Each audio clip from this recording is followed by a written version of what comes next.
Bonjour à tous, c'est Audrey, j'espère que vous avez faim. Cette semaine, je vous retrouve pour réaliser une énorme gourmandise, le fondant baulois. Si vous ne connaissez pas encore, vous allez vraiment adorer. Alors c'est un petit jeu de patience, je vous expliquerai tout ça pendant la vidéo, mais c'est absolument divin. On a une croûte meringuée et il y a du beurre salé, donc du coup ça apporte un petit côté de caramel chocolaté, c'est vraiment une dinguerie. Tous les ingrédients sont en description de la vidéo et bien sûr, vous retrouverez tous les produits chez Lidl. C'est parti! Pour réaliser notre fondant baulois pour 6 personnes, il faudra 150 g de chocolat noir, 120 g de beurre demi-sel, 3 œufs, 30 g de maïzena et enfin on aura besoin de 100 g de sucre cassonade. Je commence la recette en faisant fondre le beurre et le chocolat ensemble. Vous avez plusieurs méthodes. Moi je vais le faire fondre au micro-ondes en y allant vraiment tout doucement, il ne faut pas que ça aille trop vite. Vous pouvez le faire à la casserole si vous voulez ou au bain-marie. C'est selon vos choix. Ça part directement au micro-ondes, j'arrive. Pendant ce temps-là, je vais prendre un autre récipient. Je vais casser les œufs en entier.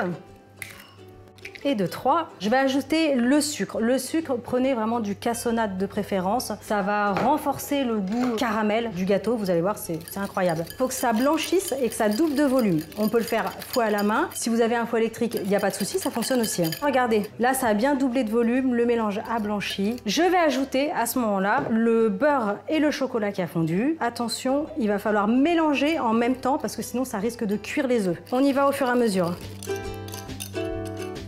Ce gâteau, moi je l'ai découvert un petit peu par hasard. C'était dans une boulangerie-pâtisserie à Paimpont. Le pâtissier, il m'a dit il faut le réchauffer un tout petit peu. Ça se mange légèrement tiède. Franchement, mais quelle découverte! C'est incroyable. Bon, après, vous me connaissez, hein, moi j'aime bien faire des trucs maison. Je me suis dit non, il faut vraiment que je le refasse, le gâteau. C'est pas compliqué à faire, vraiment. Et vous allez vous régaler. Je vais ajouter la maïzena en une fois. Je remélange.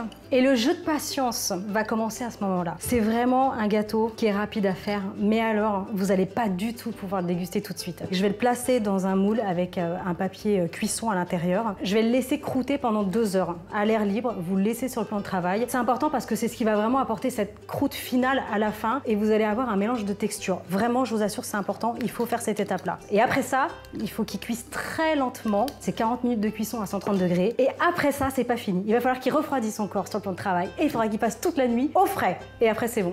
Ah, je vous dis, c'est un jeu de patience. Alors, le moule, hop là, je le récupère. Là, c'est tout simple. Vous prenez un petit peu de papier cuisson, vous le froissez, vous le placez à l'intérieur du moule comme ça. Je vais couper après l'excédent de papier pour éviter que ça brûle sur les pourtours. On le verse. De préférence, un moule qui est pas trop large. Celui-ci doit faire 16 ou 18. Là, c'est parfait avec les bords assez hauts. Comme ça, vous allez vraiment avoir une texture très généreuse après en bouche. Je vous le rappelle, il faut vraiment laisser le gâteau croûter à température ambiante. Vous allez voir que la texture va changer, c'est important. Je vous montrera de toute façon toutes les étapes. Petit jeu de patience, oh là là, ça sent bon. Allez, à tout à l'heure.